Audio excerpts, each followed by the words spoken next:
السلام عليكم ورحمة الله وبركاته. الحمد لله رب العالمين. نحمده ونستعينه ونستغفره ونعوذ بالله من شرور أنفسنا ومن سيئات أعمالنا. من يهده الله فلا مضل له ومن يضلل فلا هادي له. وأشهد أن لا إله إلا الله وحده لا شريك له. وأشهد أن محمدا عبده ورسوله أما بعد. அன்பிற்குரிய சகோதரர்களே, அல்லாஹுடைய மாபெரும் கிருபையினால் நாம் ரமதான் மாதத்திலே லுகர் தொழுகைக்கு பிறகு நபி தாவூத் அலைஹிஸ்ஸலாம், சுலைமான் அலைஹிஸ்ஸலாம் அவருடைய வாழ்க்கை வரலாற்றை பற்றியும் அதிலிருந்து நாம் பெற வேண்டிய பாடங்கள் படிப்பினைகள் தொடர்பாகவும் பார்த்து வருகின்றோம். நேற்றைய தினம் நாம் நபி சுலைமான் அலைஹிஸ்ஸலாம் அவருடைய வரலாற்றில் சபா நாட்டு ராணி தொடர்பாக உள்ள வரலாற்றை நாம் பார்த்து வருகின்றோம். நேற்றைய தினம் நாம் இந்த வரலாறு திருமறை குர்ஆனில் இடம்பெற்றிருக்கக்கூடிய அத்தியாயத்தை பற்றி குறிப்பிடும் பொழுது 34வது அத்தியாயம் என்று குறிப்பிட்டிருந்தோம். ஆனால் அது 34வது அத்தியாயம் அல்ல, சூரத்துன் நம்ல் என்று சொல்லக்கூடிய 27வது அத்தியாயம். 27வது அத்தியாயத்திலே அல்லாஹ் ரப்புல் ஆலமீன் 20வது வசனத்திலிருந்து 44வது வசனம் வரை அந்த ராணி தொடர்பான வரலாற்றை அல்லாஹ் சொல்லி காட்டுகிறான். நேற்றைய தினம் நாம் அந்த வரலாற்றை பார்க்கும் பொழுது சுலைமான் அலைஹிஸ்ஸலாம் அவர்கள் ஜின்களுடைய சபையில் கோரிக்கை வைக்கிறார்கள். அந்த ராணி என்னிடம் வருவதற்கு முன்பாக அவளுடைய சிம்மாசனத்தை என்னிடம் கொண்டு வருபவர் யார் என்று அவங்க என்ன செய்யறாங்க, கோரிக்கை வைக்கிறாங்க. அப்போ ஒரு ஜின்னு சொல்லிச்சு, நீங்கள் அமர்ந்த இடத்திலிருந்து உங்க வேலையை முடித்து எழுந்திருப்பதற்குள்ளாக நான் செய்து விடுகிறேன், அந்த சிம்மாசனத்தை கொண்டு வந்து விடுகிறேன் என்று ஒரு ஜின் சொன்னது.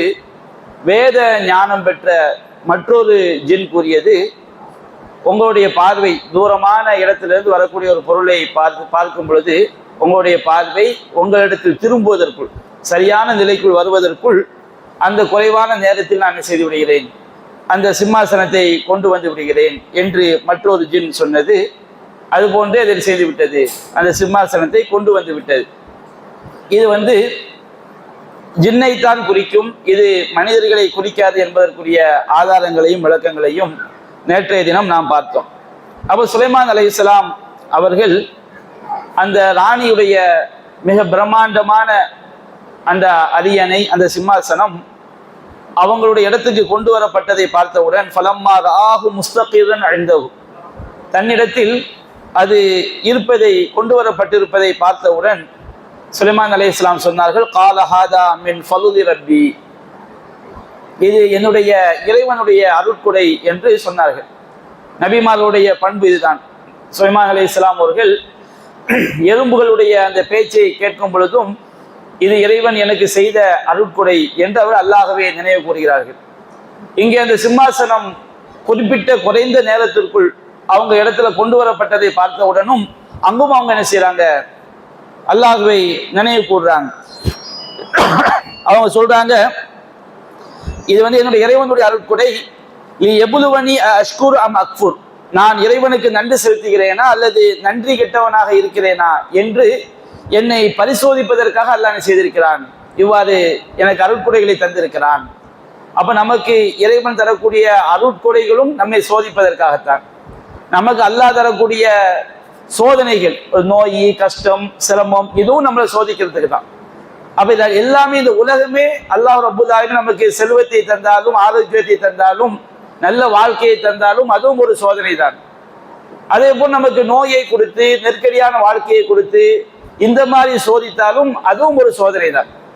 அப்ப ரெண்டுமே இந்த உலக வாழ்க்கையில இறைவன் தரக்கூடிய எல்லா நியமத்துகளுமே நாம் நன்றி செலுத்துகிறோமா அல்ல நன்றி கெட்டவர்களாக இருக்கிறோமா என்று சோதித்து பார்ப்பதற்காகத்தான் அல்லாஹ் நமக்கு இன்பங்களையும் துன்பங்களையும் தருகிறான். குர்ஆன் அல்லாஹ் சொல்லும் போது, ஃபம்மல் இன்சானு இதா மப்தலாஹு ரப்புஹு ஃபஅக்ரமஹு வநஅமஹு ஃபயகூல் ரப்பி அக்ரமன், மனிதனை பொறுத்தவரை அல்லாஹ் அவனை சோதிப்பதற்காக, அவனை கண்ணியப்படுத்தி அவனுக்கு அருட்கொடைகளை கொடுத்தால் அந்த மனிதன் கூறுகிறான், ஃபயகூல் ரப்பி அக்ரமன், என்னுடைய இறைவன் என்னை கண்ணியப்படுத்தி விட்டான் என்று மனிதன் கூறுகிறான்.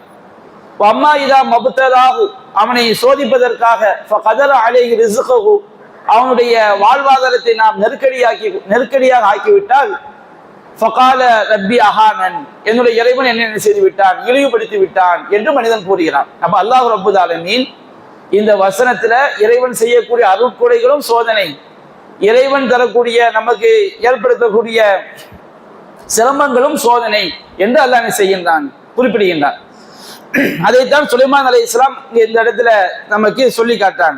அஷ்குரு அம் அக்ஃபுர், நான் நன்றி செலுத்துகிறேனா அல்லது நன்றி கெட்டவனாக இருக்கிறேனா என்று என்னை சோதிப்பதற்காக இறைவன் எனக்கு செய்த அருட்கொடை இது அப்படி அவங்க சொல்லிட்டு ஒரு அடிப்படையை சொல்றாங்க. வமன் ஷக்கர ஃபஇன்னமா யஷ்குரு லி நஃப்ஸி, யார் நன்றி செலுத்துகிறானோ அவன் தனக்குத்தான் நன்றி செலுத்துகிறான். நாம இறைவனை தொழுவது, நோன்பு நோற்பது, சக்காத்து கொடுப்பது, ஹஜ்ஜி செய்வது, எதை செய்தாலும் நாம அது நமக்கு தான் திருப்பி வரப்போகுது மறுமை நாள்ல. அல்லாஹ்க்கு எந்த தேவையும் என்ன செய்யாது, அதை வைத்து கிடையாது. ஒமன் கஃபர, எவன் நன்றி கெட்டவனாக நடக்கிறானோ, அல்லாஹ்வை மறுக்கிறானோ, நன்றி கெட்டவனாக நடக்கிறானோ, இறைவனுடைய கட்டளைகளுக்கு மாறு செய்து நன்றி கெட்டத்தனமாக யார் நடக்கிறார்களோ, ஃபஇன்ன ரப்பி கனியுன் கரீம், என்னுடைய இறைவன் தேவைகளற்றவன், கண்ணியத்திற்குரியவன் என்று சுலைமான் அலைஹிஸ்ஸலாம் அவங்க இந்த இடத்துல அல்லாஹ்வுடைய அந்த வல்லமையை பற்றியும் அவனுடைய தன்மையை பற்றியும் அவங்க என்ன செய்றாங்க, குறிப்பிடுறாங்க. அப்போ அதற்கு பிறகு என்ன நடக்குது, சுலைமான் அலைஹிஸ்ஸலாம் சொல்றாங்க, கால நக்கிரு லஹா அர்ஷஹா, அவளுடைய அரிசை நீங்கள் அடையாளம் தெரியாதவாறு மாற்றி விடுங்கள், நிறைய மாற்றங்கள் என்ன செஞ்சிருங்க பண்ணுங்கன்னு சொல்லி சுலைமான் அலைஹிஸ்ஸலாம் உத்தரவிடுறாங்க. அது மனிதர்களுக்கு கூட அந்த உத்தரவிட்டிருக்கலாம், ஜின்களுக்கு கூட அந்த உத்தரவு என்ன செய்திருக்கலாம், இட்டிருக்கலாம். அப்போ சுலைமான் அலைஹிஸ்ஸலாம் சொல்றாங்க, நக்கிரு லஹா அர்ஷஹா, அவருடைய அரிசை வந்து என்ன செய்யுங்க, அந்த ராணி கண்டுபிடிக்க முடியாதவாறு, அந்த ராணி வருகிறாள் அப்படிங்கிற செய்தி சுலைமான் நபிக்கு தெரிஞ்சிருச்சு. அப்போ அவன் வருவதற்குள் வந்தால் அடையாளம் காண முடியாதவாறு என்ன செஞ்சிருங்க, அடையாளத்தை மாற்றி விடுங்கள். நன்லுர் தஹ்ததி அம் தகூன மினல்லதீன லா யஹ்ததூன், அவள் இதை சரியான முறையில் வழி காண்கிறாளா, இதை கண்டுபிடிப்பதற்குரிய வழியை பெறுகிறாளா, அல்லது வழி அறியாதவர்களில் ஒருத்தியாக அவள் இருக்கிறாளா என்று நாம் பார்ப்போம் அப்படின்னு என்ன செய்யறாங்க சொல்றாங்க. அப்ப அந்த ராணி என்ன செய்யறாங்க, வர்றாங்க. அந்த ராணி வரும்போதே சுலைமான் அலைஹிஸ்ஸலாம் அவங்க வந்து தன்னுடைய ராஜ்யம் எவ்வளவு பெரியது என்று காட்டுவதற்காக அங்க என்ன நடக்குதுன்னு சொன்னோம்னா, அந்த ராணி வந்தவுடனே சுலைமான் அலைஹிஸ்ஸலாம் கேட்கிறாங்க, ஃபலம்மா ஜாஅத், அவள் வந்தவுடன் கீல அஹாக்கதா அர்ஷுகி, உன்னுடைய சிம்மாசனம் இதுதானா, இப்படித்தான் இருக்குமா அப்படின்னு செய்றாங்க சுலைமான் அலைஹிஸ்ஸலாம் கேட்கிறாங்க. அப்ப அந்த ராணி வந்து ரொம்ப அறிவுபூர்வமா புத்திசாலித்தனமாக பதில் சொல்றாங்க. ஏன்னு சொன்னோம்னா, அவங்க பார்க்குறாங்க ஒரு சிம்மாசனம் மாதிரியே இருக்கிறது, ஆனால் கொஞ்சம் மாற்றம் இருக்கிறது, இவ்வளவு குறைவான நேரத்துல அங்கிருந்து இங்க வந்திருக்க முடியாது என்பதையும் அவள் சிந்தித்திருக்கலாம். அப்ப அந்த ராணி சொல்றாங்க, காலத் அன்னஹு ஹுவ, அது போன்றுதான் இது என்ன செய்கிறது இருக்கிறது, அதாவது அதுதான் இது அடிச்சு சொல்லல, இது அது கிடையாதுன்னு அவங்க சொல்லல. சுலைமான் அலைஹிஸ்ஸலாம் என்ன கணக்கு பண்ண, கண்டுபிடிக்க முடியுதா முடியலையான்னு பார்ப்போம்னு சொன்னாங்க. அப்ப அந்த ராணி வந்து ரொம்ப புத்திசாலித்தனமாக அதுதான் அப்படின்னு சொல்லாம, அது இல்லை என்றும் சொல்லாமல், அது போன்றுதான் இது என்ன செய்கிறது இருக்கிறது அப்படின்னு ஒரு அற்புதமான பதில் என்ன செய்றாங்க சொல்றாங்க. அப்ப அந்த ராணி அதை சொல்லிட்டு அந்த ராணி சொல்றாங்க, வஊதீனல் இல்ம மின் கப்லிஹா, இதற்கு முன்பாகவே நமக்கு அறிவு வழங்கப்பட்டு விட்டது, சுலைமானுடைய ஆட்சியை பற்றி, படை பலத்தை பற்றிய அறிவெல்லாம் நமக்கு வழங்கப்பட்டு விட்டது. குன்னா முஸ்லிமீன், நாங்கள் முஸ்லிம்களாக என்ன செய்து விட்டோம், வந்து விட்டோம் என்று அந்த ராணி சொல்கின்றார். வசத்தகா மாக்கான தஅபுது மின் தூனில்லாஹி, அவள் வந்து நாங்க வந்து முஸ்லிம்களாக, அதாவது கட்டுப்பட்டவர்கள் என்ன செய்து விட்டோம், வந்து விட்டோம். சுலைமானை பற்றிய அறிவு வந்து இதற்கு முன்பாகவே எங்களுக்கு இருக்குது, நாங்கள் சுலைமானுக்கு என்ன செஞ்சிட்டோம், கட்டுப்பட்டு வந்துட்டோம் அப்படின்னு ராணி சொல்றாங்க. இஸ்லாத்தை ஏற்றுக்கொள்ளல. சத்தகா மாக்கான தஅபுது மின் தூனில்லா, அல்லாஹ்வை என்று அவள் எதை வணங்கி கொண்டிருந்தாலோ அது அவளை தடுத்தது, இஸ்லாத்தை ஏற்பதை விட்டும் அவளை தடுத்தது. இன்னகா கானத் மின் கௌமின் காஃபிரி, அவள் காஃபிருடைய கூட்டத்தில் ஒருத்தியாக அவள் இருந்தாள். அப்போ சுலைமானை பற்றிய அறிவு அந்த ராணிக்கு இருந்தாலும் அவளுடைய கொள்கை, அவள் எந்த தெய்வங்களை வணங்கி கொண்டிருந்தாலும் நம்பிக்கை வந்து இஸ்லாத்தை ஏற்பதை விட்டும் அந்த ராணி என்ன செய்ய தடுக்குது. உடனே சுலைமான் அலைஹிஸ்ஸலாம் அவங்க அந்த ராணிக்கு சொல்றாங்க, கீழலகா உத்துஹுலி அஸ்ஸர், நீ வந்து இந்த அரண்மனைக்குள் கோட்டைக்குள் என்ன செய் நுழைவாயாக அப்படின்னு செய்யறாங்க. அந்த ராணிக்கு சொல்றாங்க. அப்போ கோட்டையை நுழையிறதுக்காண்டி வர்றாங்க. நுழைவதற்காக வந்தால் அந்த வாயில் எப்படி இருக்குன்னு சொன்னோம்னா, அப்படியே நீர் வந்து கெட்டி கிடப்பதை போன்று அலை அடிப்பதை போன்று அந்த அரண்மனையுடைய வாயில் வந்து இருக்கிறது. சுலைமான் அலைஹிஸ்ஸலாம் அவங்களுடைய காலத்துல அல்லாஹ் ரப்பல் ஆலமீன் அவ்வளவு பெரிய அறிவை என்ன செய்திருக்கின்றான், கொடுத்திருக்கின்றான். பளபளப்பாக ஆக்கப்பட்ட கண்ணாடிகளால் ஆன ஒரு பாதை அவங்க என்ன செஞ்சிருக்க அமைச்சிருக்கிறாங்க. அந்த கீழே தண்ணீரை வைத்து அதுக்கு மேல பளபளப்பான கண்ணாடி. ஒரு அதை பார்க்கும் பொழுது என்ன நினைப்பான், இது தண்ணி தான், இது வந்து ஒரு பாதை கிடையாது அப்படின்னு நினைக்கக்கூடிய அளவிற்கு அற்புதமான மனித கண்களை வந்து உண்மையாகவே அது பிரம்மையாக்கக்கூடிய ஒரு அற்புதமான ஒரு கலை நுட்பத்துல வந்து அவங்க என்ன செஞ்சிருக்கிறாங்க, அந்த அரண்மனைக்குரிய பாதையை வந்து அமைச்சிருக்கிறாங்க.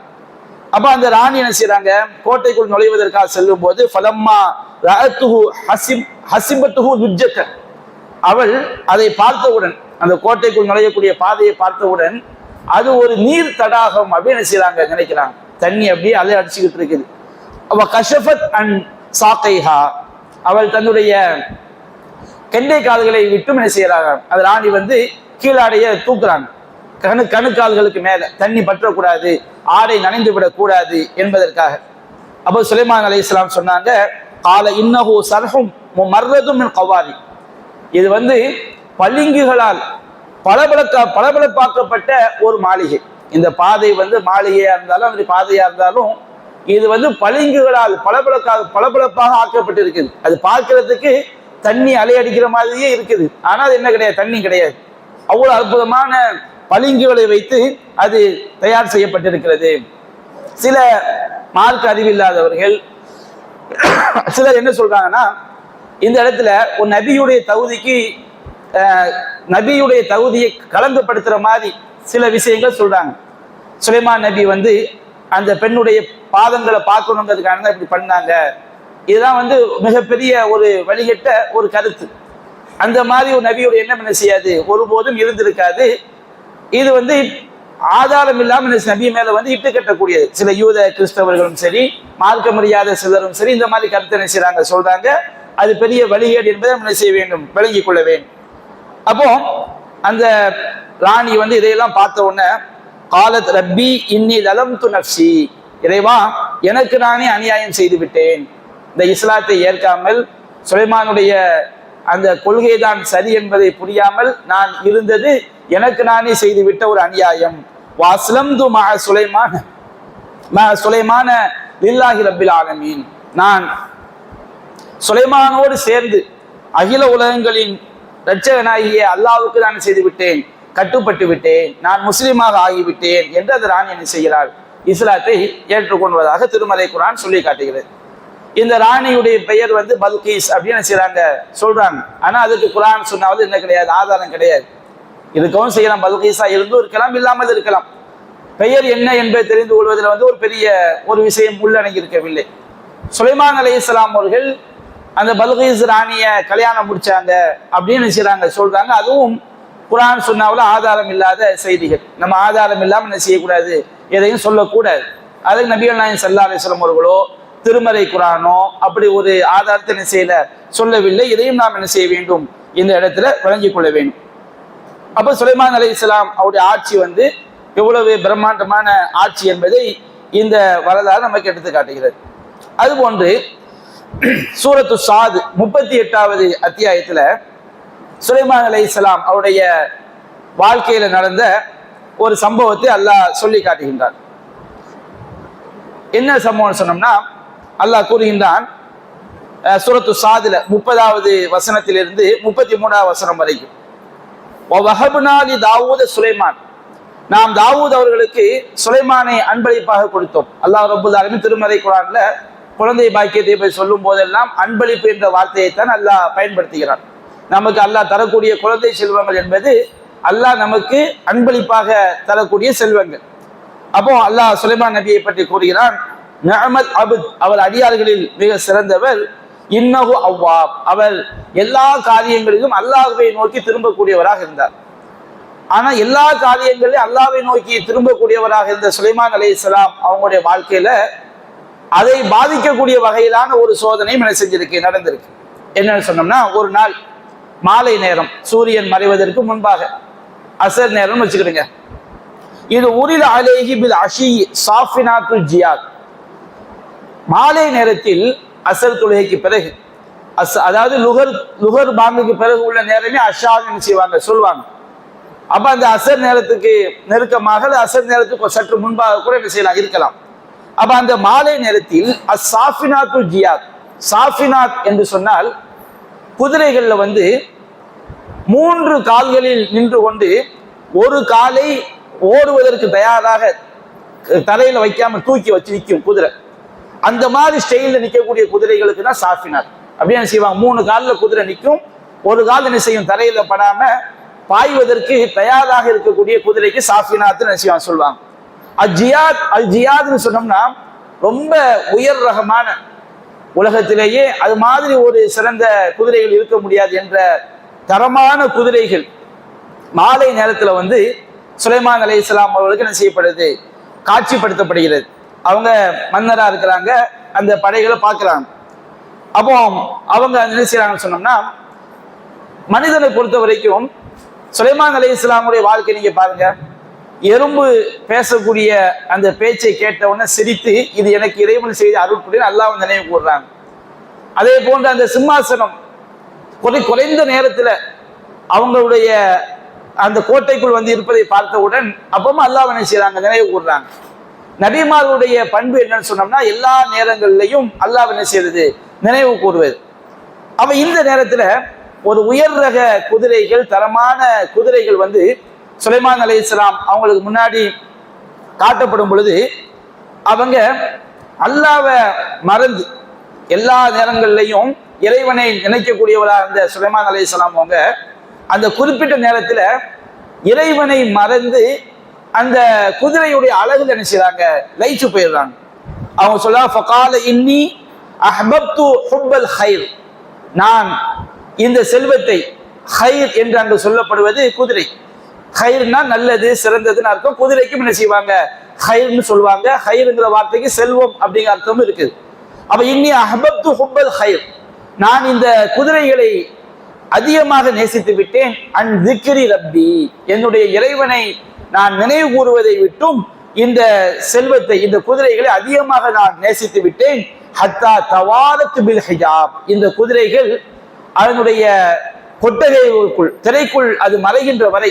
அப்போ எப்போ குதிரைகளை அந்த திரைக்குள்ள கொண்டு போய் கொட்டகையை எப்போ அடைப்பாங்க, சூரியன் மறைஞ்ச உடனே.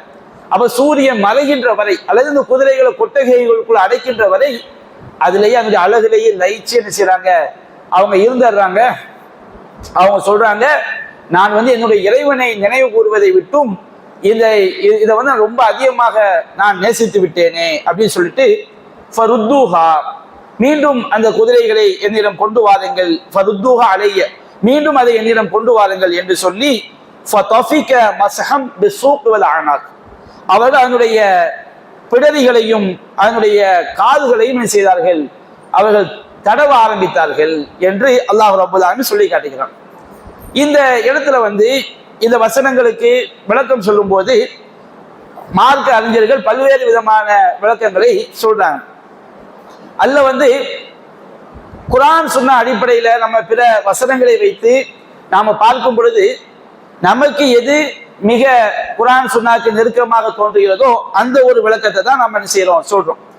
முதலாவது என்னன்னு சொன்னோம்னா, சுலைமான் அலைஹிஸ்ஸலாம் அவர்கள் குதிரைகளை வந்து அவருடைய அழகை பார்த்து என்னுடைய இறைவனை நினைவு கூறாமல் நான் இந்த செல்வத்தை, இந்த குதிரைகளை வந்து அதிகம் நான் நேசித்து விட்டேன் அப்படின்னு செய்யறாங்க, சொல்றாங்க. அப்ப இறைவனை நினைவு கூறுவது என்று சொன்னால் பல தப்சீர்கள்ல என்ன சொல்றாங்கன்னு சொன்னோம்னா, சுலைமான் அலைஹிஸ்ஸலாம் அவங்க வந்து அசல் தொழுகை தொழாமல் என்ன செய்து விட்டார்கள், அவங்க அந்த குதிரையில் லயிச்சுட்டாங்க. சூரிய மறைகிற வரைக்கும் அவங்க என்ன செய்யல, அசல் தொழுகை தொழவில்லை அப்படிங்கிற ஒரு கருத்தை என்ன செய்யறாங்க, சொல்றாங்க. கண்டிப்பாக நபிமார்கள் அப்படி என்ன செய்ய மாட்டாங்க. ஐங்கால தொழுகை என்பது நமக்கு மட்டும் கடமை கிடையாது. நமக்கு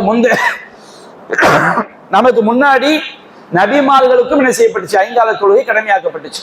நபிகள் நாயகம் ஸல்லல்லாஹு அலைஹி வஸல்லம் அவர்களுக்கு மேராஜ் பயணத்துல 5 நேர தொழுகை கடமையாக்கப்பட்டவுடன் ஜிப்ரீல் அலைஹிஸ்ஸலாம் அவர்கள் 2 நாட்கள் வந்து 5 நேர தொழுகைகளையும் அதற்குரிய நேரங்கள்ல, முதல் நாள் ஆரம்ப நேரங்கள்ல தொழுது காட்டுறாங்க, 2வது நாள் இறுதி நேரத்துல தொழுது காட்டுறாங்க. தொழுது காட்டிட்டு ஜிப்ரீல் அலைஹிஸ்ஸலாம் சொன்னாங்க, முகமதே, உமக்கு முன்னால் வாழ்ந்த நபிமார்களுக்கும் இதுதான் தொழுகைகளுக்குரிய நேரமாக இருந்தது அப்படின்னு சொல்லி காட்டுறாங்க. அப்ப இந்த இடத்துல என்ன ஒரு கருத்து வைக்கிறாங்கன்னா, சுலைமான் அலைஹிஸ்ஸலாம் அவங்க வந்து அசர் தொழுகையை வந்து தொழாமல் அவங்க என்ன செய்து விட்டாங்க, குதிரையுடைய அந்த லைஃப்ல என்ன செஞ்சுட்டாங்க, இருந்துட்டாங்க. அதைத்தான் அவங்க சொல்லி காட்டுறாங்க அப்படிங்கிறாங்க. இது வந்து தவறான ஒரு விளக்கம். பொதுவாக தொழுகை என்பது திக்ர் என்று சொல்லப்படும். அல்லாஹ் ரப்பல் ஆலமீன் குர்ஆன் சொல்லும்போது அகிமிஸ் ஸலாத்த லிதிக்ரி, என்னை நினைவு கூறுவதற்காக தொழுகையை நிலைநாட்டுவீராக என்று அல்லாஹ் குறிப்பிடுகிறான். அப்ப தொழுகை என்பது திக்ர் என்று சொல்லப்படும் என்பதை மாற்று கருத்து கிடையாது. அதே நேரத்துல சில நேரங்கள்ல தொழுகை வேறு திக்ர் வேறு என்று என்ன செய்யப்படும், பார்க்கப்படும். குர்ஆன்ல அல்லாஹ் ரப்பல் ஆலமீன் சூரத்துல் மாயிதாங்கிற அத்தியாயத்துல 90-91 வசனத்தில் அல்லாஹ் கூறுகிறான், யா அய்யுஹல்லதீன ஆமனூ இன்னமல் ஹம்ரு வல் மைசிரு வல் அன்சாபு வல் அஸ்லாமு ரிஜ்ஸும் மின் அமலி ஷைத்தான். இறை நம்பிக்கையாளர்களே, மது, சூதாட்டம், சிலை வழிபாடு, அம்புகளை வைத்து குறிபார்ப்பது, இவையெல்லாம் அசுத்தங்கள், ஷைத்தானுடைய காரியங்கள். ஃபஜ்தனிபூஹு, நீங்கள் அவற்றை விட்டு விலகிக் கொள்ளுங்கள். லஅல்லக்கும் துஃப்லிஹூன், நீங்கள் வெற்றி அடைவீர்கள். இன்னமா யுரீது ஷைத்தான் அய்யூகிய பைனக்குமுல் அதாவத வல் பக்லாஅ ஃபில் ஹம்ரி வல் மைசிர், மதுவின் மூலமாகவும் சூதாட்டத்தின் மூலமாகவும் உங்களுக்கு மத்தியில் பகைமையையும் வெறுப்பையும் ஏற்படுத்துவதற்காகவும் வயசுத்தக்கும் அன் திக்ரில்லாஹி வ அனிஸ் ஸலாத்தி, அல்லாஹ்வுடைய நினைவை விட்டும் தொழுகையை விட்டும் உங்களை தடுப்பதற்காகவும் ஷைத்தான் விரும்புகிறான். அப்ப அல்லாஹ் ரப்பல் ஆலமீன் இந்த இடத்துல 2ஆ பிரிக்கின்றான். நீங்க மது சூதாட்டத்தில் ஈடுபட்டீங்கன்னா அது உங்களுக்கு மத்தியில் பகைமையை உண்டாக்கிறோம். அடுத்து உங்களை வந்து அல்லாஹ்வுடைய திக்ரை விட்டு, இறை நினைவை விட்டும் தடுத்து விடும், தொழுகையை விட்டும் தடுத்து விடும். அப்ப இறை நினைவுனா என்ன? மற்ற எந்த ஒரு காரியத்தை செய்யும் போது அல்லாஹ்வை நினைத்து, நம்ம தண்ணி குடிக்கிறோம், பிஸ்மில்லா சொல்லி குடிக்கிறது, குடிச்சு முடிஞ்சு அல்ஹம்துலில்லாஹ் சொல்றது, ஒரு வியாபாரம் பண்ணும்போது அடுத்தவங்களுக்கு அளவு நிறுவையில மோசடி பண்ணாம அல்லாஹ் கண்காணிக்கிறாங்கிற எண்ணத்துல வியாபாரத்தை செய்யறது, இறைவன் பார்க்கிறான் என்ற எண்ணத்துல பெற்றோர்களுக்கு செய்ய வேண்டிய கடமையை செய்யறது, உறவினர்களுக்கு செய்ய வேண்டிய கடமையை செய்யறது, எல்லாமே இறை நினைவு தான். அப்ப அந்த மாதிரி இறைவனை நினைத்து வாழ்வதை விட்டும் ஷைத்தான் செஞ்சிருவான், தடுத்துருவான். தொழுகையை விட்டும் உங்களை என்ன செய்து விடுவான், தடுத்து விடுவான். அப்ப அல்லாஹ் ரப்பல் ஆலமீன் இந்த இடத்துல திக்ரையும் தொழுகையும் அல்லாஹ் செய்கின்றான், 2ஆக பிரித்து அல்லாஹ் சொல்லி காட்டுகிறான். அதே போன்று சூரத்து நூர் 24வது அத்தியாயத்துல வந்து 37-38 வசனத்தை அல்லாஹ் சொல்லும் போது, ரிஜாலுன் லா துல்ஹீஹிம் திஜாரத்துன் வலா பைஉன் அன் திக்ரில்லாஹி வ இகாமி ஸலாத்தி வ ஈதாஇ ஸகாத். அதாவது சில நல்ல மக்கள் இருக்கிறார்கள், லா துல்ஹீஹிம் திஜாரத்துன் வலா பைஉன், அவருடைய வியாபாரமோ கொடுக்கல் வாங்கலோ அல்லாஹ்வை நினைவு கூறுவதை விட்டும், தொழுகையை நிலைநாட்டுவதை விட்டும், ஜகாத்தை நிறைவேற்றுவதை விட்டும் அவரை தடுத்து விடாது. பாக்குறோமா இல்லைங்களா? வியாபாரம் பண்றோம் என்பதற்காக செய்ய மாட்டாங்க, தொழுகைக்கு வரமாட்டாங்க. வியாபாரத்துல அல்லது அவங்களுக்கு தொழில வந்து கோடி கோடியா கொட்டும் பொழுது அல்லாஹ் மறந்து என்ன செய்வாங்க, பாவமான காரியங்களை ஈடுபடுவாங்க. அப்ப அல்லாஹ் சொல்கின்றான், சில நல்ல மக்கள் இருக்கிறார்கள், அவங்களுடைய வியாபாரமோ கொடுக்கல் வாங்கலோ அல்லாஹ்வை நினைவு கூறுவதை விட்டும், தொழுகையை நிலைநாட்டுவதை விட்டும், ஜகாத்தை நிறைவேற்றுவதை விட்டும் அவளை தடுக்காது. இங்க அல்லாஹ் பிரிக்கின்றான். அல்லாஹ்வை நினைவு கூறுவது திக்ர் என்பது தனி, தொழுகை என்பது எனது தனி. அதே போன்று சூரத்து நிசாவுல 103வது வசனம் அல்லாஹ் சொல்கின்றான், ஃபைதா கலைத்துமுஸ் ஸலா, நீங்கள் தொழுகையை நிறைவேற்றி விட்டால் ஃபதுகுருல்லாஹ கியாமன் வ குஊதன் வலா ஜுனூபிக்கும். சஹாபாக்களுக்கு அல்லாஹ் போர்க்களத்துல சொல்லக்கூடிய சட்டம். நீங்க போர்க்களத்துல தொழுகையை முடிச்சிட்டீங்கன்னு சொன்னோம்னா, எதிரிகள் தாக்காத ஒரு சூழல்ல நீங்க தொழுகையை நிறைவேற்றி விட்டால் நீங்கள் நின்றவர்களாகவும் அமர்ந்தவர்களாகவும் விழாப்புறங்களில் படுத்தவர்களாகவும் அல்லாஹ்வை என்ன செய்யுங்கள், நினைவு கூறுங்கள். இதுக்கு அவுராதுகளை ஓதுறது, அல்லாஹ்வை நம்ம நினைச்சு பார்க்கறது, குர்ஆன் ஓதுறது, பயான கேட்கிறது, இந்த மாதிரி விஷயங்கள் அதை என்ன செய்யும், குறிக்கும். அப்ப தொழுகையை நிறைவேற்றி விட்டால் அல்லாஹ்வை நினைவு கூறுங்கள் என்பது இங்க தொழுகை வேறு திக்ர் வேறு என்ன செய்யப்படுகிறது, பிரித்து காட்டுகிறது. இப்படி பல வசனங்கள் நமக்கு என்ன செய்கிறது, தொழுகை வேறு திக்ர் வேறு என்று நமக்கு சொல்லுது. அப்போ சுலைமான் அலைஹிஸ்ஸலாம் அவங்க சொல்றாங்களா இல்லையா, நான் வந்து இந்த செல்வத்தை, இந்த என்னுடைய இறைவனை நினைவு கூறுவதை விட்டு இந்த செல்வத்தை நான் அதிகமாக நேசித்து விட்டேன் என்று சுலைமான் அலைஹிஸ்ஸலாம் அவங்க சொல்வது கண்டிப்பாக அவங்களுக்குரிய அந்த அசல் தொழுகையை விட்டதை என்ன செய்யாது, கண்டிப்பாக அது குறிக்காது. அப்ப எந்த திக்ர் அது குறிக்கும், எந்த திக்ர் என்று சொன்னால் ஒவ்வொரு காரியத்திலும் இறைவனை ஒரு அருட்கொடை வந்துவிட்டால் அல்லாஹ்வை நினைத்து பார்ப்பது ஒரு மூமினுடைய பண்பு. சில நேரங்கள் நம்ம என்ன செய்வோம், நமக்கு ஒரு பெரிய ஒரு பாக்கியம் கிடைக்கும் போது அல்லாஹ்வை மறந்துடுவோம். துன்பத்தில் இருக்கும்போது யாரெல்லாம் கேட்பான், ஒரு பாக்கியம் வந்துட்டு வச்சுக்கிடுங்க அல்லாஹ்வை மறந்துடுறது. ஒரு கடுமையான கஷ்டத்துல இருக்கும்போது யாராவது கடந்த போய்க்கிறதுன்னு சொல்லுவான். யாராவது ஒரு ஆள் வந்து 1,00,000 ரூபாய் கொடுத்த உடனே டக்குன்னு அல்லாஹ்வை மறந்து 1,00,000 ரூபாய் கிடைச்சிருச்சு, வாழ்க்கையே மாறிடுச்சு. இறைவனை மறக்கக்கூடிய தன்மை வந்து மனுஷனுக்கு என்ன செய்ய ஏற்படும். நபிகள் நாயகம் ஸல்லல்லாஹு அலைஹி வஸல்லம் அவங்கள பத்தி, அவங்களுடைய தன்மையை பத்தி ஹதீஸ்கள்ல சொல்லப்படுது. சஹீஹ் முஸ்லிம்ல பதிவு செய்யப்பட்டிருக்கிறது. ஆயிஷா ரலியல்லாஹு அன்ஹா அறிவிக்கிறாங்க, கான நபி ஸல்லல்லாஹு அலைஹி வஸல்லம் யذ்குருல்லாஹ அலா குல்லி அஹ்யானி. நபிகள் நாயகம் ஸல்லல்லாஹு அலைஹி வஸல்லம் அவர்கள் எல்லா நேரங்களிலும் அல்லாஹ்வை என்ன செய்வாங்க, நினைச்சு பார்த்துக்கிட்டே இருப்பாங்க. 24 மணி நேரமும் அல்லாஹ்வை நினைச்சு பார்க்கறது அப்படின்னா என்ன அர்த்தம்? 24 மணி நேரம் நம்ம திக்ரை வந்து 2ஆ பிரிக்கலாம். ஒண்ணு வந்து நாம உட்கார்ந்து குர்ஆன் ஓதுறது, சுப்ஹான் அல்லாஹ், அல்ஹம்துலில்லாஹ், அல்லாஹ் அக்பர், இப்படி நாம சொல்லக்கூடிய திக்ர்கள் தனி.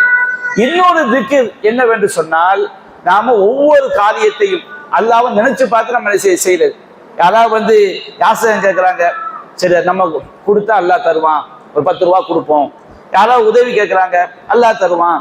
ஏதாவது மனைவிமார்கள் செய்ய வேண்டிய கடமை, பிள்ளைகளுக்கு செய்ய வேண்டிய கடமை, பெற்றோருக்கு செய்ய வேண்டிய கடமை, இதையெல்லாம் அல்லாஹ்வை நினைச்சு நினைச்சு நினைச்சு செய்யறது வந்து ஒரு மூமினுடைய பண்பாக என்ன செய்ய இருக்கணும். எல்லா விஷயங்கள்லையும் ஒரு வழக்கு வருது, நம்ம இதை நீதமா நடக்கணும், அல்லாஹ் நம்மளை கண்காணிச்சுக்கிட்டு இருக்கிறான். ஒரு பிரச்சனை வருது, இது நியாயமா நம்ம என்ன செய்யணும், பேசணும், அல்லாஹ் நம்மளை கண்காணிச்சுக்கிட்டு இருக்கிறான். இந்த மாதிரி எல்லா நேரங்களிலையும் நபிகள் நாயகம் ஸல்லல்லாஹு அலைஹி வஸல்லம் அல்லாஹ்வை நினைவு கூறக்கூடியவங்க என்ன செஞ்சாங்க, இருந்தாங்க. இது நபிமார்களுடைய பண்பு. நாம பல நேரங்கள்ல அல்லாஹ்வை என்ன செஞ்சிருவோம், மறந்துடுவோம். பல நேரங்கள்ல நம்ம இறைவனை மறந்து செயல்படுவோம். ஏதாவது ஒரு சினிமா படத்தை பார்க்க போயிடுவாங்க, ஏதாவது ஒரு ஆபாசமான காட்சியை காணும் போது சைத்தானுடைய வலைக்கு உட்பட்டு அதுல லயிச்சிருவாங்க. இப்படி பல பலவீனங்கள் நம்ம கிட்ட இருக்குது. ஆனா நபிமார்கள் அப்படி கிடையாது. நபிமார்கள் வந்து எல்லா நேரங்களும் என்ன செய்வாங்க, ஒவ்வொரு அருட்கொடை கிடைத்து விட்டது என்றால் அல்லாஹ்வை நினைச்சு பார்ப்பாங்க. ஒரு பாக்கியம் கிடைச்சிட்டுனா அல்லாஹ்வை நினைச்சு பார்ப்பாங்க. அவங்களுடைய வாழ்க்கையை அல்லாஹ்வை நினைத்து பார்க்கக்கூடிய ஒரு வாழ்க்கையாகத்தான் அது என்ன செய்யும், இருக்கும். அப்போ இந்த இடத்துல நம்ம என்ன புரிந்து கொள்ள வேண்டும், சுலைமான் அலைஹிஸ்ஸலாம் அவங்க வந்து அந்த குதிரைகள், உயர் ரக குதிரைகள் அவங்க பார்த்த உடனே இறைவனுக்கு நன்றி செலுத்தக்கூடிய வார்த்தைகளை எல்லா நேரத்தையும் சொல்லக்கூடியவங்களும் அவங்க இருந்தாங்க. அந்த எறும்பு பேசும்போது நன்றி செலுத்தக்கூடிய வார்த்தையை சொன்னாங்க. சிம்மாசனம் வந்து அமர்ந்தவன் நன்றி செலுத்தக்கூடிய வார்த்தையை சொன்னாங்க. இன்னும் அல்லாஹ்வே இந்த வசனத்தை துவங்கும் போதே 30வது வசனம் அல்லாஹ் சொல்கின்றான், நிஅமல் அப்து இன்னஹு அவ்வாப். அவர் அடியார்களில் மிக சிறந்தவராக இருந்தார், அவ்வாபாக இருந்தார். அவ்வாப்னு சொன்னோம்னா எல்லா விஷயத்துக்கும் அல்லாஹ்வை நோக்கி திரும்புறது, எல்லாம் ஒவ்வொரு காரியத்துக்கும் இறைவனை நோக்கி திரும்பக்கூடியவங்களா சுலைமான் அலைஹிஸ்ஸலாம் இருந்தாங்க. ஆனா இந்த ஒரு சந்தர்ப்பத்துல மட்டும் அந்த குதிரையுடைய அழகுல லயிச்சு அவங்க என்ன செஞ்சிடறாங்க, இறைவனுக்கு நன்றி செலுத்தக்கூடிய வார்த்தையை சொல்ல என்ன செஞ்சிடறாங்க, மறந்துடுறாங்க. நம்மை போன்ற மனிதர்களுக்கு வந்து இது சாதாரணமா நடக்கும். ஆனா நபிமார்களுக்கு அப்படி கிடையாது. அவங்க ஒவ்வொரு விஷயத்திலும் இறைவன் நினைவு கூறக்கூடியவங்களா இருக்கும்போது அவங்களுடைய தொடர்புல பார்க்கும்போது இது ஒரு பெரிய விஷயம்தான். இந்த ஒரு உலக அழகுல, உலக செல்வத்துல வந்து அதனுடைய மதிப்புல வந்து மயங்கிறது என்பது சரி கிடையாது. நபிகள் நாயகம் ஸல்லல்லாஹு அலைஹி வஸல்லம் அவங்க அப்துர் ரசூல், அடிமையாகவும் தூதரா இருந்தாங்க. எந்த அளவுக்கு இருந்தாங்க சொன்னோம்னா, தன்னுடைய மகள் ஃபாத்திமாவை கூட தன்னை போன்ற ரசூலா பார்த்தாங்க. ஃபாத்திமா ரலியல்லாஹு அன்ஹா அவருடைய வீட்டுக்கு போகும்போது ஒரு அலங்கார திரைச்சீலை அப்படி தொங்கிட்டு இருக்கு. அப்ப நபிகள் நாயகம் தன்னுடைய வீடாவே பார்த்தாங்க. லா யதுகுலு நபியின் லா யஹில்லு நபியின் யதுகுலு பைத்தன் ஸவ்வாப். ஒரு அலங்கரிக்கப்பட்ட வீட்டுக்குள்ள நுழைவது ஒரு நபிக்கு தகுதியானது கிடையாது. நாம் இன்றைக்கு பல அலங்காரங்கள் நாம் இருப்போம். நபிகள் நாயகம் ஸல்லல்லாஹு அலைஹி வஸல்லம் அவர்கள் ஒரு அலங்காரம் கூட நமக்கு வந்து அவங்க தேர்ந்தெடுக்காத ஒரு வாழ்க்கை, வீட்டை அலங்கரிப்பதற்கு ஒரு அலங்கார சீலையை கூட பயன்படுத்தாத வாழ்க்கை அவங்க செஞ்சாங்க, வாழ்ந்தாங்க. ஒரு ரசூல் ஸல்லல்லாஹு அலைஹி வஸல்லம் தொழுது கொண்டிருக்கும் பொழுது ஒரு திரை துணி, ஒரு அலங்கார துணின்னு சொன்னோம்னா நல்ல உருவப்படங்கள் நம்ம ஹராம், நபியான வீட்டு அதெல்லாம் இருக்காது. நல்ல ஒரு இயற்கை காட்சிகள், மரம், புல்வெளி உள்ள ஒரு துணி வந்து தொழுகைக்கு முன்னாடி தொங்கிட்டு இருக்கு. ரசூலா அதை என்ன செஞ்சிருங்க, அமீத்தி அண்ணா கிராமக்கி ஹாதா, இந்த திரைச்சீலையை என்னை விட்டு அகற்றி விடுங்கள், இது எங்களுடைய கவனத்தை என்ன செய்து திசை திருப்பது என்ன செஞ்சாங்க சொன்னாங்க. அப்ப நபிகள் நாயகம் ஸல்லல்லாஹு அலைஹி வஸல்லம் அவங்க எல்லா நேரங்களிலும் இறைவனுடைய நினைவை விட்டும் திசை திருப்பக்கூடிய காரியங்களில் அவங்க என்ன செய்வாங்க, ரொம்ப கவனமா இருப்பாங்க. அதுல அந்த லைஃப்ல என்ன செஞ்சிட மாட்டாங்க, உள்ளாயிட மாட்டாங்க. எல்லா நபிமார்களும் அப்படித்தான். அது சுலைமான் அலைஹிஸ்ஸலாம் இந்த ஒரு சந்தர்ப்பத்துல மட்டும் என்ன பண்ணிட்டாங்க, அவங்க வந்து அந்த அற்புதமான குதிரைகளை பார்த்த உடனே அதனுடைய லைஃப்ல அவங்க இறைவனை நன்றி செலுத்தக்கூடிய வார்த்தைகளை சொல்ல மறந்துட்டாங்க. அப்போ அது கொட்டகைக்குள்ள போய் அடைஞ்சோன்னு யோசிக்கிறாங்க, ஆகா நம்ம இந்த மாதிரி என்னுடைய செல்வ செழிப்புல அலங்காரத்தை நம்ம மயங்கிட்டோமே அப்படின்னு சொல்லிட்டு ருத்தூஹா அலைய, திரும்ப அதை என்ன செய்யுங்கள், என்னிடம் கொண்டு வாருங்கள் என்று சொல்லி அவர் மீண்டும் அதனுடைய பிடரிகளையும் கால்களையும் தடவ ஆரம்பித்தார் இறை நினைவோட. இது அல்லாஹ் வந்து நம்மளுடைய படை பலத்தையோ நம்முடைய பெருமையை காட்டுவதை தந்ததல்ல, இது அல்லாஹ்வுடைய பாதையில நம்ம ஜிஹாத் பண்றதுக்கு, இறைவனுடைய மார்க்கத்தை சொல்வதற்கு அல்லாஹ் தந்த ஒரு செல்வம், இறைவன் நம்மை சோதிக்கிறான் என்று அந்த இறை நினைவோடு என்ன செஞ்சாங்க, சுலைமான் அலைஹிஸ்ஸலாம் அவர்கள் தடவி கொடுத்தார்கள் என்று ஒரு விளக்கம். சரிங்களா? இன்னொரு விளக்கம் என்ன சொல்றாங்கன்னு சொன்னோம்னா, சுலைமான் அலைஹிஸ்ஸலாம் அவங்க வந்து அந்த குதிரைகளை வந்து மீண்டும் கொண்டு வந்து அதனுடைய பிடரிகளையும் கால் நரம்புகளையும் கால் நரம்புகளை தடவி கொடுத்தான்னு வருவாங்க. இது வந்து அந்த குதிரைகளை அவர்கள் வெட்டி விட்டார்கள். அவங்க இது வந்து அல்லாஹ்வுடைய நினைவை விட்டு திசை திருப்பினதுனால இது எனக்கு தேவையில்லை அப்படிங்கிற விளக்கம் சொல்றாங்க. ஆனால் அந்த மூலத்துல உள்ள வார்த்தைக்கு இந்த விளக்கம் தூரமா இருக்கு. இந்த விளக்கம் பிழையான விளக்கம் சொல்ல முடியாது. ஆனால் தடவுதல் என்பது எந்த இடத்திலையும் அறுத்தல் என்ற பொருள்ல வந்ததாக நம்ம என்ன செய்ய முடியல, பார்க்க முடியல. ஒரு பேச்சுக்கு இது வந்து ஒரு விளக்கம் என்று வைத்துக் கொண்டாலும் இது பிழை கிடையாது. ஏன்னு சொன்னோம்னா அது குதிரைகளை அறுத்து அதனுடைய குதிரை என்பது மார்க்கத்தில் ஹராம் கிடையாது. அந்த இறைச்சி என்ன செஞ்சிருக்கலாம், ஏழைகளுக்கு அவங்க மக்களுக்கு அதை விநியோகித்து இருக்கலாம். நபிகள் நாயகம் ஸல்லல்லாஹு அலைஹி வஸல்லம் அவங்க ஒரு ஹதீஸ்ல சொல்லி காட்டுறாங்க, இன்னக லா ததவு ஷையன் இத்திகா அல்லாஹ், அல்லாஹ்விற்கு பயந்து எந்த ஒரு விஷயத்தை நீ விட்டு விட்டாலும் இல்லா ஆத்தாக்கல்லா ஹைரம் மின்ஹு, அல்லாஹ் அதை விட சிறந்த ஒன்றை உனக்கு தருவான். இந்த ஹதீஸ் முஸ்னத் இப்னு அபி ஷைபாவுல பதிவு செய்யப்பட்டு 995வது செய்தியாக பதிவு செய்யப்பட்டிருக்கிறது. அப்போ நாம் அல்லாஹ்வுக்கு பயந்து ஒன்றை விட்டோம் என்று சொன்னால் அதை விட சிறந்த ஒன்றை அல்லாஹ் தருவான். அப்ப சுலைமான் அலைஹிஸ்ஸலாம் என்ன பண்ணாங்க, அந்த குதிரைகளை வந்து அவங்க மீண்டும் கொண்டு வந்து தடவினான்னு சொன்னால் அதை அறுத்து பலியிட்டார்கள், அவங்களுடைய இறைச்சியை ஏழைகளுக்கு கொடுத்தாங்க அப்படிங்கிற விளக்கம் சொல்லப்படுகிறது. இது அந்த வார்த்தை அதற்கு இடம் கொடுக்காவிட்டாலும் இது ஒரு விளக்கமா எடுத்துக்கொண்ட இது ஒரு பிழையான விளக்கம் என்ன செய்யாது கிடையாது என்பதையும் நாம் அதை மனதில் கொள்ள வேண்டும். நாம் இந்த சுலைமான் நபியுடைய வாழ்க்கையிலிருந்து இந்த ஒரு சம்பவத்தை படிச்சிருக்கிறோம். அடுத்து இன்னும் ஒரே ஒரு செய்தியை மட்டும் சொல்லி இன்றைய அமர்வு நாம் என்ன செய்வோம், நிறைவு கொண்டு வந்துடும். அபூதாவுதுல 4932வது செய்தியாக பதிவு செய்யப்பட்டிருக்குது. நபிகள் நாயகம் ஸல்லல்லாஹு அலைஹி வஸல்லம் ஒரு தடவை என்ன செய்யறாங்கன்னா, தபூக் யுத்தத்தை முடித்து விட்டு வீட்டுக்கு வர்றாங்க. வீட்டுக்கு வந்தா ஆயிஷா ரலியல்லாஹு அன்ஹா அவங்க வீட்டுக்கு வர்றாங்க. வீட்டில் வந்து ஒரு அலமாரி, இந்த நம்ம தாருல் ஹிக்மான்னு வச்சிருக்கோம்ல புக்கு வைக்கிற மாதிரி, அந்த மாதிரி ஒரு அலமாரி இருக்குது. அந்த அலமாரிக்கு மேல வந்து ஒரு திரைச்சீலை தொங்கி கொண்டு இருக்கிறது. அப்ப திரைச்சீலை தொங்கி கொண்டு இருக்கும் போது திடீரென்று காத்து அடித்த திரைச்சீலை விலகிறது. அந்த திரைக்கு உள்ள பார்த்தோம்னா ஆயிஷா ரலியல்லாஹு அன்ஹா அவங்க விளையாடக்கூடிய பொம்மைகள் அது உள்ளக்க இருக்குது. அப்ப நபிகள் நாயகம் ஸல்லல்லாஹு அலைஹி வஸல்லம் நம்ம பார்க்கிறோம், பெரிய பெண்களாக இருந்தாலும் கூட அந்த திருமண வயதை அடைந்த கல்யாணம் முடிச்ச புது பொண்ணுங்க அந்த மாதிரி பிள்ளைங்க வந்து பொம்மைகளோட என்ன செய்வாங்க, ஒரு ஈடுபாடோடு இருப்பாங்க. அப்ப நபிகள் நாயகம் ஸல்லல்லாஹு அலைஹி வஸல்லம் ஆயிஷாட்ட கேட்கறாங்க, மாஹாதா ஆயிஷா, ஆயிஷாவே இது என்ன அப்படின்னு கேட்கறாங்க. அப்ப ஆயிஷா ரலியல்லாஹு அன்ஹா சொல்றாங்க, பனாத்தி, இதெல்லாம் என்னுடைய பொம்மைகள் அப்படிங்கிறாங்க. அப்போ நபிகள் நாயகம் ஸல்லல்லாஹு அலைஹி வஸல்லம் அந்த பொம்மையை அப்படியே பார்க்கறாங்க. பார்த்தா வரஆ பைனஹுன்ன ஃபரஸன், அந்த பொம்மைகளுக்கு மத்தியில் ஒரு குதிரை இருக்குது. லஹா ஜனாஹானி மின் ரிகா, அதற்கு 2 இலக்கைகளும் என்ன செய்யுது அந்த குதிரைக்கு இருக்குது. அப்போ ரசூல் ஸல்லல்லாஹு அலைஹி வஸல்லம் பார்த்துட்டு கேட்குறாங்க, மாஹாதல்லதி அரா வஸ்தஹுன்ன, இந்த எல்லாத்துக்கும் மத்தியில் ஒரு ஒன்று பார்க்கறது இது என்னங்கிறாங்க. அப்போ ஆயிஷா சொல்லுவாங்க, ஃபரசுன், குதிரை அப்படிங்கிறாங்க. வமாஹாதல்லதி அலைஹி, அந்த குதிரைக்கு 2 விழாப்புலத்து 2 இருக்குது, அது என்ன கேட்குறாங்க. அப்போ ஜனாஹானி, 2 ரெக்கை இருக்குது, 2 சிறகு இருக்குது. அப்ப ரசூலா கேட்டாங்க, ஃபரசுல் லஹு ஜனாஹான், குதிரைக்கு 2 ரெக்கை இருக்குமா? அப்போ ஆயிஷா ரலியல்லாஹு அன்ஹா பதில் சொல்றாங்க, அமா சமிஅத அன்னலி சுலைமான ஹைலன் லஹா அஜ்னிஹா, சுலைமான் அலைஹிஸ்ஸலாம் அவங்களுக்கு வந்து குதிரைகள் இருந்தது, அந்த குதிரைகளுக்கு ரெக்கைகளும் இருந்தது என்பதை நீங்கள் செவியுறவில்லையா அப்படின்னு சொன்ன உடனே ஆயிஷா ரலியல்லாஹு அன்ஹாவுடைய அறிவுபூர்வமான பதிலை பார்த்து ஃபலஹிக ஹத்தா ரஐது நவாஜிதஹு, நபிகள் நாயகம் ஸல்லல்லாஹு அலைஹி வஸல்லம் அவர்கள் அவங்களுடைய கடவாய் பற்கள் தெரியக்கூடிய அளவுக்கு என்ன செய்தார்கள், சிரித்தார்கள் என்ற செய்தியை பார்க்கிறோம். அப்ப இதை நம்ம என்ன விளங்க முடியுது, சுலைமான் அலைஹிஸ்ஸலாமுடைய காலத்துல வந்து இறக்கைகள் உள்ள குதிரைகளும் என்ன செஞ்சது இருந்திருக்குது. ஏன்னா இதெல்லாம் இட்டு கட்டப்பட்ட பொய்யா இருந்தால் ரசூல் அந்த இடத்துல கண்டிச்சிருப்பாங்க. ஒரு கேள்வி கூட ரசூல் என்ன செய்ய மாட்டாங்க, அப்படி சொல்ல விட மாட்டாங்க. அப்போ சுலைமான் அலைஹிஸ்ஸலாம் அவங்களுடைய காலத்துல வந்து குதிரைகளுக்கு ஏன்னா அவங்களுடைய வாழ்க்கை அற்புதமான ஒரு வாழ்க்கையா இருந்திருக்கு. அல்லாஹ் ரப்பல் ஜின்களை, பறவைகளை, மனித படைகள் எல்லாத்தையுமே அவங்களுக்கு அல்லாஹ் கட்டுப்படுத்தி கொடுத்திருந்தான். அப்படி இருக்கும்போது அவங்களுடைய காலத்துல அவங்களுடைய அல்லாஹ் ரப்பல் இத்தகைய குதிரைகளையும் அவர்களுக்கு வழங்கி இருந்திருக்கின்றான் என்பதை நாம் இந்த ஹதீஸ் மூலமாக அறிந்து கொள்ள முடிகிறது. இந்த ஹதீஸ் அபூ தாவூதுல 4932வது செய்தியாக செய்யப்பட்டிருக்கிறது, பதிவு செய்யப்பட்டிருக்கிறது. சுலைமான் நபியுடைய வாழ்க்கையிலிருந்து இன்னும் பல சான்றுகள் திருமலை குர்ஆனிலும் நபி முறையில் சொல்லப்பட்டிருக்கிறது. அதை நாம் என்ன செய்வோம் இன்ஷா அல்லாஹ் வரக்கூடிய நாட்களில் தொடர்ச்சியாக காண்போம். வாஹிரு தஅவானா அனில் ஹம்துலில்லாஹி ரப்பில் ஆலமீன். சுப்ஹானக அல்லாஹும்ம பிஹம்திக அஷ்ஹது அல்லா இலாஹா இல்லா அன்த